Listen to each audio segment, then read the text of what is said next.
আসসালামু আলাইকুম রহমতুল্লাহি বারাকাতুহু। সুধী দর্শক মণ্ডলী, আজকে রসুল্লাহ সাল্লাম এক নামাজের ব্যাপারে একজনকে যে শিখিয়েছিলেন সেই নামাজ ব্যাপারে আমি একটি আলোচনা করব সংক্ষিপ্ত। একদিন রসুল্লাহ সাল্লাম মসজিদে বসে আছেন, এক ভদ্রলোক মসজিদে ঢুকলো, অজু করলো, নামাজ পড়লো। রসুল্লাহ সাল্লাম তাকে বললেন যে তোমার নামাজ হয়নি, আবার যাও।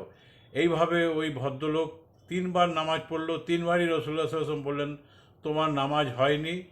তখন সেই ভদ্রলোক রসুল্লাহ সাল্লামকে বললেন যে তাহলে আপনি শিখিয়ে দিন কিভাবে নামাজ পড়ব।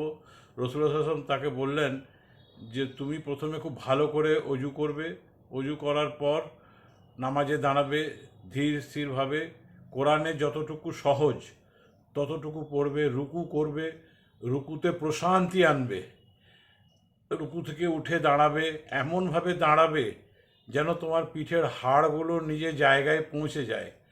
তারপর তুমি সেজদা করবে, সেজদায় প্রশান্তি আনবে, ধীর স্থিরভাবে সেজদা থেকে উঠে বসো, বসে এমনভাবে বসবে যে তোমার পিঠের হাড়গুলো নিজের জায়গায় চলে যায়।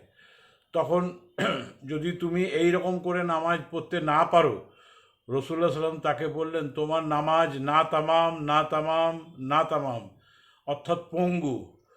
আর ধীর স্থিরভাবে নামাজ পড়াটা কিন্তু ফরজ। অনেকে এটা তাড়াহুড়ো করে নামাজ পড়েন, সেই নামাজ কিন্তু আসমানে ওঠে না। যেমন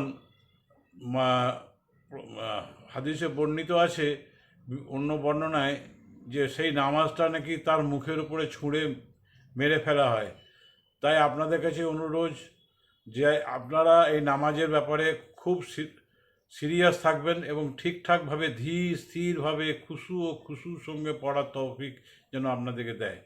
এছাড়া আরেকটি সংক্ষিপ্ত কথা বলি, যেটা রসুল্লাহ সাল্লাল্লাহু আলাইহি ওয়াসাল্লাম প্রত্যেক নামাজের আগে কিন্তু উনি মেসওয়াক করতেন, প্রত্যেক নামাজের আগে। তো আপনারা মেসওয়াকের গুরুত্বটাও আশা করি আগের ভিডিওতে আমি জানিয়েছি, তো মেসওয়াকও করবেন। এই হাদিসটি নেওয়া হয়েছে বুখারী শরীফ থেকে। তো আপনাদের কাছে অনুরোধ, আপনারা আমার চ্যানেল সহজ দিন, হ্যাঁ আমি আবদুল্লাহ নওয়াজ থেকে বলছি, এই চ্যানেলটিকে আপনারা সাবস্ক্রাইব করবেন, লাইক শেয়ার করবেন। আসসালামু আলাইকুম ওয়া রাহমাতুল্লাহি ওয়া বারাকাতুহু। আল্লাহ হাফিজ।